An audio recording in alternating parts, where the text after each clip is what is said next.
So going back to you Yes. and your journey as wrestler and now... Ooh! This is the intro of the tacos. This is the intro of the block. I'm trying to make it different from the other one. I promise I'll make a better intro later. This is the intro for the taco block. Thunder Rosa eating tacos. I'm here with somebody very, very special. Álvaro Riojas here with you guys. Yes, Listo para los tacos. Listo para los tacos. Bueno, Álvaro has been so supportive to me the last... How long have we been working in the... Too long. Febrero. It's been too long. He knows all my bodies, where my body's ever eaten. I'm just kidding. But I'm here. Welcome to the Taco Vlog, Álvaro. Thank you for having me. I am excited. I've heard all about it, and I get to experience it firsthand. Yes, so we are from... No me acuerdo dónde compramos los tacos. Vamos a ver. Un lugarcito aquí mexicano. Ah, bueno, pues no está tan mal. All right. Es chicken fajitas. Somewhat healthy. But a ver, Álvaro, a lot of people don't know who you are and who you were before you were a interviewer / commentator. Who's Álvaro? Or who was Álvaro or Before. yes. So before coming to AEW, I was performing, I was wrestling as Bandana Joe in the local scene in South Texas. And if you don't know me, that's because I didn't get very far. There's a lot of competition out there, Okay, man. how far did you get? I had one match in Monterrey. I went to Louisiana one time. Mm-hmm. And I was just, around San Antonio, Austin, especially in the Rio Grande Valley, the 956. 956, baby. Yeah, that's usually just where I was performing at. I would go to seminars. I would get extra work with the bigger companies from time to time. So opportunities would come my way. That's how I landed a job here. Opportunities. The important thing is to always be ready. Estar listo para cuando lleguen estas oportunidades. You take full advantage and kick some ass. So who's your trainer or that help you get where you got, and like who was the opportunity for you to be here today? So I was trained by several people. However, notable names as far as like who helped me get to where I wanted to be. Rudy Boy Gonzalez, I'll give him the credit because he opened the doors for me. Rudy? With WWE. Like I got called as an extra because of Rudy Boy. And I remember when I worked Ring of Honor, I had to fly out to North Carolina. Llegué en bus a San Antonio like at 3 a.m. Rudy Boy picked me up from the bus station, took me to the airport, didn't ask me for anything. And from the airport, of course, I went to go work Ring of Honor. And that's part of the reason why I'm here at AEW is because of what I did for Ring of Honor, those 1-2 times that I went to work those pay-per-views as a commentator. Oh, you did commentator work? See? Yeah, just dos veces. And what makes you like commentating? Lo que me gusta es que I don't have to beat my body up. Oye, ¿qué onda? ¿Le echo los tacos? ¿Nomás agarro? Or... Pues agarra lo que quieras. Ahora. Yo ya agarré. Yo tengo hambre. Like, I'm so hungry. Like, we were going to go to the place that they kicked us out earlier. Chinga. But we came here. So you did commentary. Yeah, so the first time was because whoever Alex Abrahantes was going to work with in Ring of Honor, this was in San Antonio, they were going to do Spanish commentary, but they didn't show up. So they needed someone else. They reached out to Chris Marvel, a good friend of ours. They reached out to Chris Marvel. Hey, Chris, do you know of anybody? He's like, yes, I do. Gave him my info. It's a longer story, right? But Chris Marvel really came through in that moment. Yeah. And that's because Chris no me debe nada. Like, Chris doesn't owe me anything. He's just a guy I ran into through wrestling, wrestled against a few times and all this. So we just knew each other like that in passing. We weren't like BFFs or anything. So for him to do something like that and be selfless and give my name out, my number, and have Ring of Honor call me, like that was So were amazing. you wrestling at the time? Yeah. And I was still wrestling. Did you ever win a championship? Local stuff. I mean, nothing very notable as far as like you're not going to find my name etched in the history books or anything like that. Pero sí gané campeonatos here and there, especially tag team wrestling. I enjoyed doing tag team wrestling for a while. Were you born here in America? What part of America? I was born in McAllen, Texas, border town to Reynosa, Tamaulipas. I grew up in Roma, Texas, which borders Miguel Alemán, Tamaulipas. So as de cuenta, I had the best of both worlds and the worst of both worlds. You grow up on a border town and you get both the Mexican side, the American side. Y está cabrón because you don't learn everything that you would if you lived in Mexico, and you don't learn everything that you would living in the U.S. Like there's what's the word? I'm trying to find the Pocho? right word. Your pocho? Yes, pero there's limitations. There's limitations as to la cultura mexicana is something I've always loved. Yes. Pero growing up no cruzaba mucho. Cruzaba de vez en cuando a México a conocer y así, pero I really wish I can go back and actually grow up there. Like, hang out with the kids that were there. You know, like, mis primos que vivían ahí y todo. Uh-huh. Why do you look at me like that? Because, I mean, if you're wealthy and you want to live in Mexico, by all means, homie. Oh, I But see. when you're like, I see. you feel me? Like, it's not see. easy as people think. No. No, pero es bien bonito también. Es bonito crecer así porque sabes lo que es un esfuerzo y sabes lo que es el trabajo. You know, I spoke to someone, a mutual friend of ours, shout out to Tony Allen, y me dice, oye, mucha gente quiere ser mexicano sin sufrir como el mexicano. Y es cierto. Y no nada más el mexicano, el latino. Yep. O sea, toda la gente hispana. Right now está de moda ser hispano.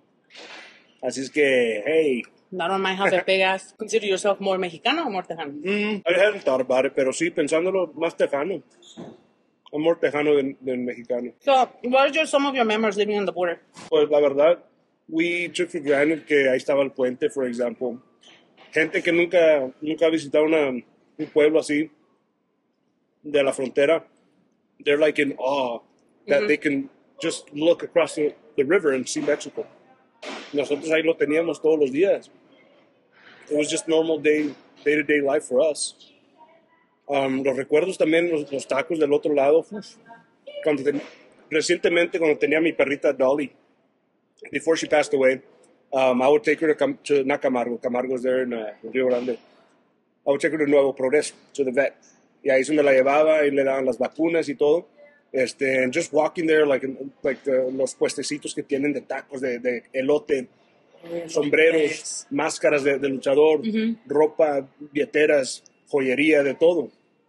Bien bonito. Y todavía existe. I mean, it's still there. Pero, yeah. What's your favorite taco from Mexico, from the border? Hard to say. Hay muchos. Los tacos Hidalgo, la taquería Hidalgo de Miguel Alemán. Los tacos ahí. Chef's kiss. Nunca he ido ahí, yo nomás paso siempre por Nuevo Laredo, and I really don't eat in Nuevo Laredo. I think I've eaten there one time because I wrestle there. But I like the tacos from Tijuana, of course. They're hella good. Y pues we're going to LA soon. Ahí sí te voy a llevar a un taco tour. Pues también, they're good. If you're in LA, you have to do the taco tour. There are actually taco tours everywhere. Taco tours. So, What's a taco tour? That's an actual thing. Te llevan a diferentes like taco trucks, and then you go and eat tacos. Yeah, así como estos. These tacos are actually, listen, I checked the whatchamacallit, the ratings, and I wasn't like surprised because the other places that we're supposed to go had better ratings, but this one had pretty decent ones. But going back because my battery is low and I'm gonna have to use the phone. What is your the thing that you said? Okay, this is not working for me. Wrestling is not working for me. I need to try something different. What was that moment? Well, I never thought that wrestling wasn't working for me. I always thought one of these days something big is going to happen. Yeah. I didn't know if it would be in as an actual wrestler or like this with commentary, but I think I saw my opportunities of growing within the industry when they called me for Ring of Honor. Yes. 2015. Cuando tuve esa oportunidad de ser comentarista. Also 2015? Mm-hmm. Wow. 2015. I called that whole show with Alex y pues nos fue bien, nos salió bien. Yo nunca había estudiado por esto y todo y la verdad, creciendo en la frontera, cruzábamos a ir a ver las luchas y cambiabas el canal y ahí tenías la lucha libre mexicana también y pues you would hear the narrations. And then on Saturday mornings you would get the WWE in Spanish too. So I was growing up with all of that. Y sin saber, all of this was preparing me for this role. Y ponle que there's still a lot of room to grow, but I wouldn't have gotten this job if it wasn't for my upbringing. Yeah. When I had that opportunity in 2015 to be a commentator, es cuando me puse a pensar, man, maybe there is a future in wrestling that isn't necessarily just in the ring. Y si le echo ganas a esto, quizás esto puede ser mi trabajo. Yeah. Excuse me, those tacos are good. We're good. We're burping and then tacos. Does this usually happen? Oh yeah, dude. It's like, normal. Did yes. I feel out of place? Dude? Totally. I'm like, no, man. it's fine. But this is like, remember, like in Latino communities, like one of the ways that we have conversations is like in front of food, right? And sometimes you got like cilantro stuck in there, like you have stuff like now that. I feel like I have one because you. No, you're fine. You're fine. You don't have anything. But I do that every time I drink anything out of a bottle. Y luego si le bajas más, there's a different sound. But It makes- you look, start like check it out. And then le tomas y luego. Oh, It changes. It's a different note. And then al rato se pone a cantar, eh? This is what happens when we're like working together. Like last week when we were talking about wrestling, we were talking about nalgas. No, eso fue. Mira, let me explain. So now, you don't have to ask anybody to see if this is a true story or not. Never let the truth get in the way of a good story. Okay. I was backstage y de repente el Papa Pompis, el Daddy Ass comes over. He's like, "Hey, you do Spanish commentary?" So, yes, sir. You ever think about joining the Acclaimed? But Papa Pompis like, what am I gonna do with the Acclaim? Like, I don't even. He's like, I got a nickname for you. He's like, what's your name? Alvaro. You're gonna be Nalgaro moving forward. You know, la madre. But then, the story may or may not be true. But like then, they just never got back to me. Because nothing ever happened. But I was this close to officially being crowned Nalgaro Riojas. So we talk about he said Nalgaro Riojas, and then he said Nalga Rosa, right? Ya ni me acuerdo. Nalga Rosa, and then fucking, Alex's face was the funniest. Jaw dropping. You guys really talking about? No, you guys really talking about that? Yeah, we do. We do talk about it. But so you grew up in the border. You you experienced some stuff that people not necessarily experience because you lived in the border. I live in Tijuana, and it was very similar. I couldn't cross the border. Yeah. So I will see people crossing and stuff, and I'll be like, man, I wish I could go over. Oye, hay un chico que he's a couple years younger than me who went to school with me. Yes. Lo que yo no sabía es que he lived in Mexico, but he would cross over to go to school. Yes. This guy has won countless Grammys this year, last year, and he's winning constant awards, like music awards with Peso Pluma. He's writing music for Peso Pluma. He's a writer. He's not a writer. He's a producer. Okay. He got Producer of the Year this year. Grupo Frontera. Él hizo la canción con... él escribió la canción con Grupo Frontera y Bad Bunny. Me queda 1%. That's an inside joke for all of us. Our theme. It's our theme. Every time I will see him, I will start singing, Me queda 1%. And he'll be like, yeah. And then didn't you get a t-shirt that said that? So my sister has a shop, an online shop. And she sells the shirts, right? Yes. Tiene esa que dice, Me queda 1%. And I was like, I need that one. Yeah, he got it. It was really funny. HolaValentina.com. Check it out, HolaValentina.com. So going back to you Yes. and your journey as wrestler and now... Ooh. Mother. Oye, we didn't get the warning. There's pyro. Oye, yo acá con el puño. O sea, what am I going to stop a bullet with my fist? ¿O qué? Te sacó un pedo. I can't. Oh, my stomach hurts. Oh my God, that was funny as hell. I wasn't expecting. Me either. I only got scared because you got scared. If not, I would have been fine. Do you think what was the last time I got scared to doing? It was like 2 weeks ago. During the same entire- thing, Yes, no? I was jumping. It was really We're funny. taking our notes y tú. Man, me robaron la palabra. Damn. Okay, no, so sí. into journey that como a wrestler and stuff, who was like people that you find inspiration? That could be local people, that could be like anybody. Well, there's a mutual friend of ours who I would look up to in a way that Juicy Ramon. Juicy Ramon. Danny, shout out to Danny porque Danny started before me, and when I came in, he was, still is one of the best there in our area. So good. And was being in the ring with him, our chemistry was really good. So I learned a lot from wrestling him, and seeing the opportunities he was getting within the realm of actually wrestling as a wrestler, yo quería esas mismas oportunidades. No se me hizo, not in that way. I got opportunities elsewhere, smaller shows and all that, pero like seeing him, like it was like professional competitiveness. What's the word? Like, that makes sense. Yeah, I wanted to do what he was doing and do it better. Because in my heart and in my head, I convinced myself that I was better than him. Yeah. And that wasn't the case, obviously, because he was getting these other opportunities. De hecho, the first time that I went to WWE as an extra, I didn't realize he got called too. And we both show up and we're like, dude, like, what the? Yeah, and you know, like we didn't tell anybody, right? And we just saw each other. No, he's one of my best friends. ¿Andabas de Kiko? Sí.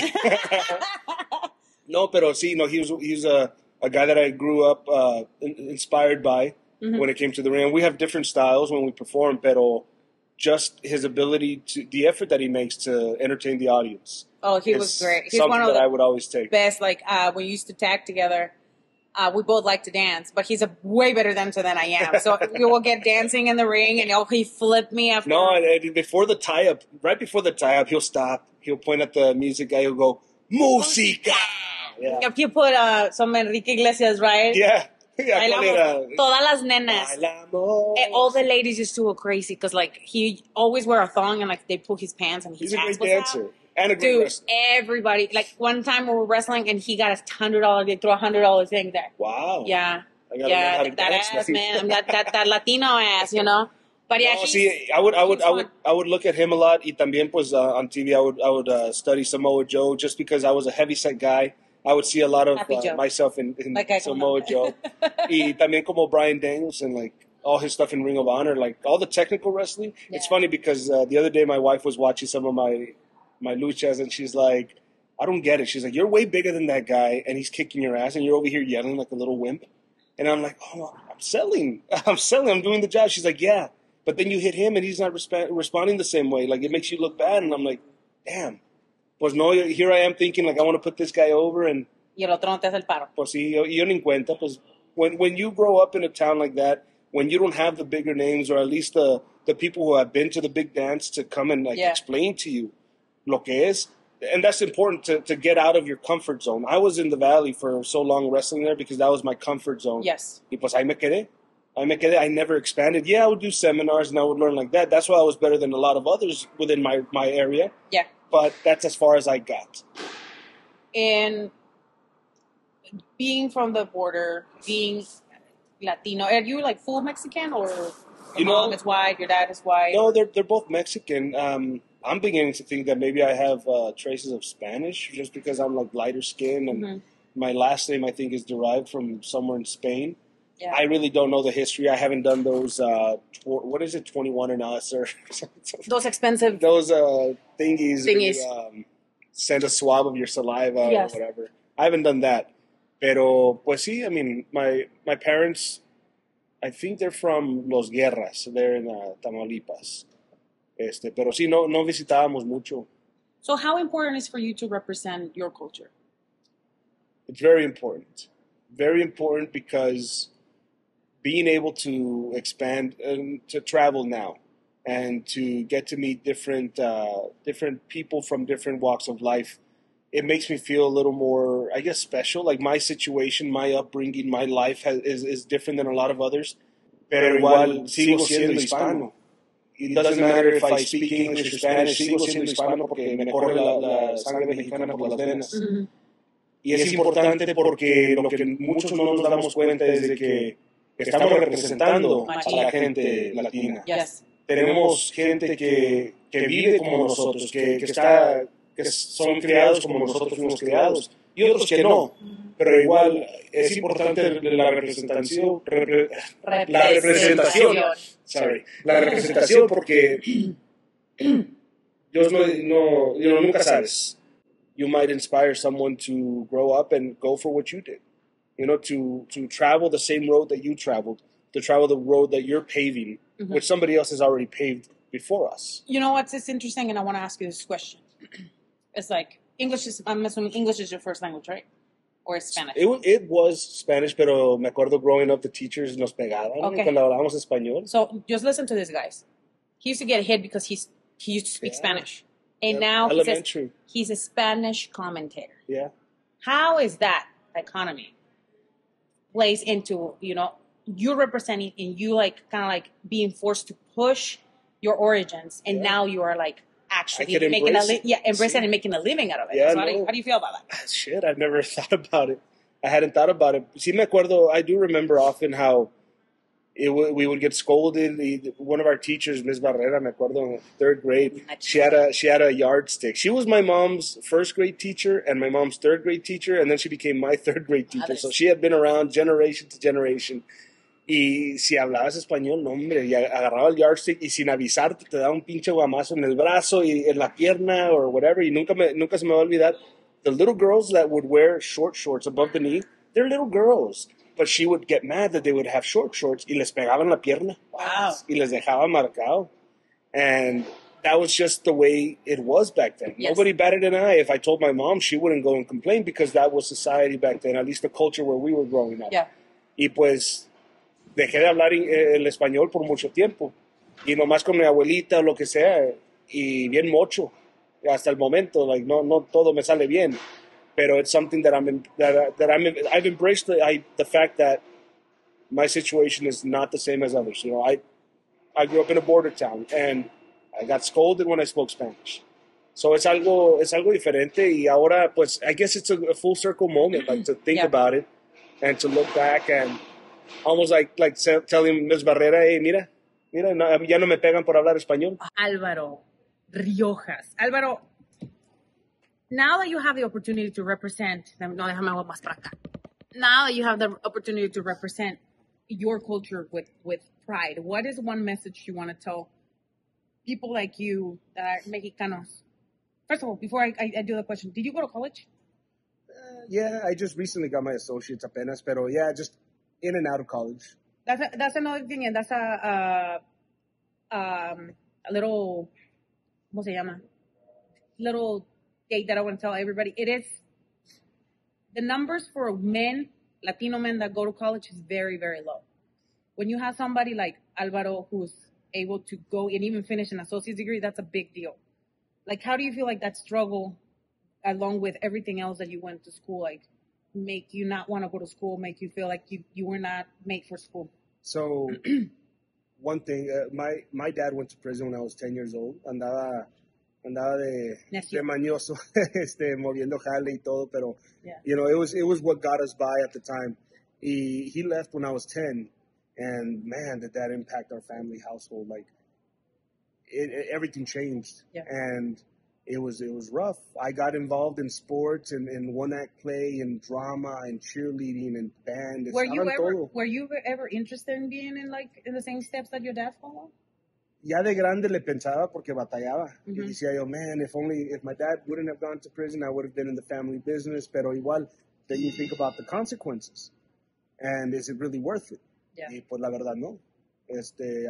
My daughter's 11 years old now. And I can't imagine doing something stupid that would take me away from her world. Pero sí, 10 years old, se fue mi dad. How long did you stay? Did he came back to your life? He's around. He's around now. Lo encerraron for 25 years. He did 20. He did 20 and he came out when I was 30. Y pues la vida cambió y me metí en todos estos deportes, en one act play and drama y todo esto just to be away from home because home was rough for me, tough for me to be at home without conflict. Y después de eso también salí de high school.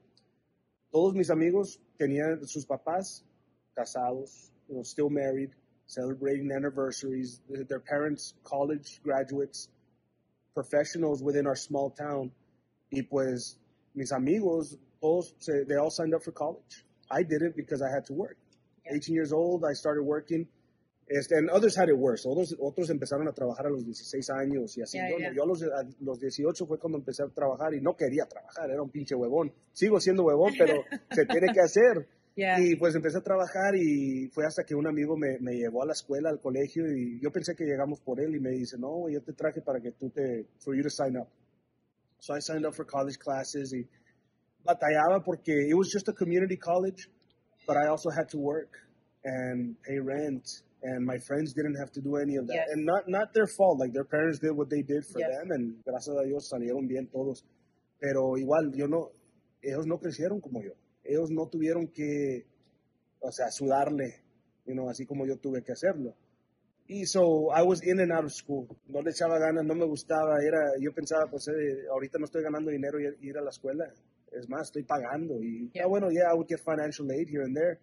Pero era más trabajo ir a la escuela que no, ¿verdad? So, apenas ya de grande, ya de 30 y tantos años, fue cuando le eché un poco más de ganas, y más porque mi esposa me inspiró, y ella está trabajando por lo de ella también. And that's what really pushed me to at least get my associates. Yeah. I'm there now, and I'm taking a break right now just because it was hard mentally on me. And yeah, es bien importante que le sigan echando ganas, porque nunca sabes cuando la vida cambia.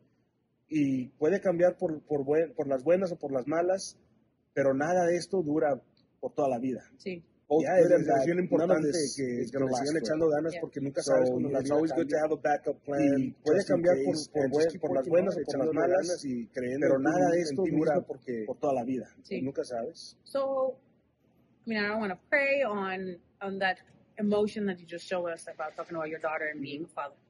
But how were you able to be the man that you are, considering that your father was in prison? No sé. Ay, no sé, porque a veces me dice mi esposa, muchas veces los hombres que crecen sin sus papás, they end up like being disrespectful to women. Yes.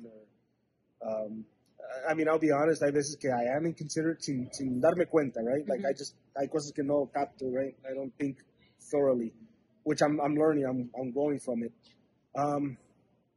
Ya de grande, como a los 16 años, un tío mío salió de la prisión también, y pues he's been really good with his family. One of my best friends también, su papá, cuando recién que arrestaron a mi papá, pues su papá me llevaba con él y con mi best friend a car shows, baseball Yeah. games, cosas así. Y no sé, la verdad nomás, yo sabía lo que no quería hacer. I knew who I didn't want to be. Yes. So I just steered away from a lot of the stuff that my dad would do. And, one of those things is to be cariñoso with your kids, like I didn't get that from him. I would see it with my sisters, and it's different because he's a man. I guess as a male, it's easier for a male to be cariñoso with their daughters and stuff. It's interesting because it depends on the father. my best friend's parents, the dad was very cariñoso with the kids, the boys. Yeah. He'll hug them and tell them that he loves them. And that's important, guys, especially for all you guys that are Latinos followers, and all of you guys that are just guys, because I know that I have a lot of guy followers. It is important that you learn how to give love and to be loved. Like, what was a moment where you're like, okay, I know how does it feel to be loved, and I want to give that to whoever I'm with. So growing up, I had a lot. I was one of the older cousins, so I had cousins que eran bebés ya when I was in high school and stuff. Y siempre, I always wanted to like take care of them, babysit them, change their diapers, change their clothes, bathe them, hug them, kiss them, todo eso. Like, I was always very, very cariñoso, and it's funny because my younger sister never got that from me. And I just did because we were under the same roof, and we just, again, there's a lot of things that I wish I can go back and redo. Pero just knowing, sabiendo lo que me hacía falta a mí, pues no quiero que le haga falta a mí. No quiero que le haga falta a mi niña, like, so it's algo that I try to pay attention to, especially, now that I'm with my wife. My wife has two daughters. My stepdaughters are 16 years old. Yeah. And, their dad's not real big in the picture either. And they're going to go out to the real world soon. I quiero que ellas se valoren. I want them to respect themselves, and I also want them to know what they deserve, and not just to take any attention from any man or any male. Yeah. It's, they're worth a lot. So it's just something that my wife and I try to instill in them, is to be your own person, to be your own woman, and don't take shit from anybody. Like, don't take any disrespect. Nope. Respect yourself first and show others respect too. Like, it's very important. Porque como digo, when looking back, and my dad left when I was 10. My daughter's 10 now. I just can't imagine that. And even then, like, if I was in prison, I can't imagine not calling my kids. I can't imagine not writing to my daughter and finding out how she did in school. I'm very involved. Y es algo que, my mom, I guess I can credit my mom to always being supportive of what I wanted to do. Nunca me dijo que no. Y she would show up to my games and stuff, and it was in her way, and I guess I learned from that, like, how it made me feel. And now that I have my own daughter and my stepdaughters too, like, whatever they have, like, I want to be involved. I want to be there y enseñarles que las apoyo. Y they don't have any brothers to take care of them or anything like that, and dad's not always going to be around, so best I can do is just show them and teach them. So what is the one thing, just to wrap this up, that you want to tell, like, all the male fans out there about being a decent man and a decent human being? It's okay to be vulnerable. I'm very confident in my own masculinity, and that I'm not afraid to shed a tear. Si algo me hace llorar, me hace llorar. Soy bien sentimental y eso no me quita de ser hombre. Yes. También, cada quien tenemos we all have a vision of what a man is in our minds, in our brains. And every man is different. Pero lo más importante es el respeto y valorarse uno mismo, porque también, men can be broken down mentally, physically. I mean, men can be in abusive relationships too, and that can fuck you up. Yeah. Soy testigo de eso. I mean, I went through it myself. Y gracias a Dios tengo una pareja que me ha ayudado bastante en aclarar cosas en mi mente, y ver el mundo por lo que es, un mundo bonito, y there's a lot to offer in this world, and all we got to do is just flow with the changes. La verdad, the world's not always going to hand you things. The universe will give you what you work hard for. Yeah. Y pues la verdad, mucha gente espera que todo le caiga los regazos, y la verdad así no pasan las cosas. But Alvaro Riojas, thank you so much for being in this taco vlog. I know we both, like, literally vacuumed those tacos because we were so hungry. But I think the most important part and the biggest take that I take for this interview is that you're probably one of the most vulnerable men I have interviewed. And as a Latina and as a Latino, vulnerability has always been something that is looked down upon. And to have new generations that are embracing that part, to raise women, to have value, to have self-esteem, it's so important.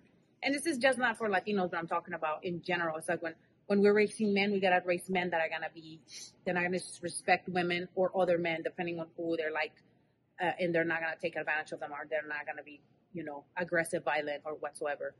We're breaking a cycle. Sí, we're breaking the cycle. Y una cosa que estoy muy agradecido de este trabajo es de que I can bring my family on these trips. Yes, you can. And one thing that my wife and I talk about a lot is that I took one of my stepdaughters to Vegas. I met her in Vegas. And it was just me and Gigi. And now she gets to go back and tell her friends, I went to Vegas, I did this and that. Ahora, I'm taking my other daughter to Memphis with me. Mm-hmm. Quiero que ellas, porque no quiero que se enamoren por un vato que I travel here, I travel there. Oh, that's cool. So do I. I've been there too. Que ellas piensen que no se enamoren con la idea de viajar, porque me la estoy llevando conmigo, que conozcan. Let them be the ones to teach someone else. Like, hey, this is I've been here a lot. Like, let me teach you how it is out here. Let me show you this town or whatever. Porque eso pasa también. Like, hay muchos hombres que once they start traveling, like, girls fall for that. Like, girls like that. And vice versa. I don't. No, yeah, you're different. Yeah, you come from a different club. And I just, that's one thing that I kept in mind when traveling with my daughters is, like, I don't want a guy to just sweep them off their feet because they either have money or they can travel. No, they gotta fucking work for it. Yeah, They gotta show the attention, the respect, and also the love. And I'm not talking about, like, gifts or doing that kind of stuff is just like they're respecting the tension that when you're verbalizing it, they understand where you're coming from. And it's very important to be self-aware. También. Self-aware of how you're feeling, how people make you feel. Pone que somebody says something and they didn't mean to offend you, but they offended you. You gotta let them know. Listen, man. And that is very hard, and I think it's hard for everyone. But Alvaro, thank you so much for sharing. Of course. Thank you so much for being such a great partner in crime. And don't forget to listen to us on VIX every Saturday or in every pay-per-view. We are doing this in Spanish. It's very important for us to represent our gente, cultura. This, yes, we are not from Venezuela. We're Mexicanos, but we're representing, and we're so invested in continue to bring more eyes and more representation to the world of the Hispanics, Latinos, however you want to call it. But again, you are an amazing individual. I love your wife. She's very, very good looking. I'm a lucky guy. He's a very lucky guy, but she's a very lucky woman too. You guys make a great partner. And what's your social media so people can follow you? Instagram is Alvaro.aew.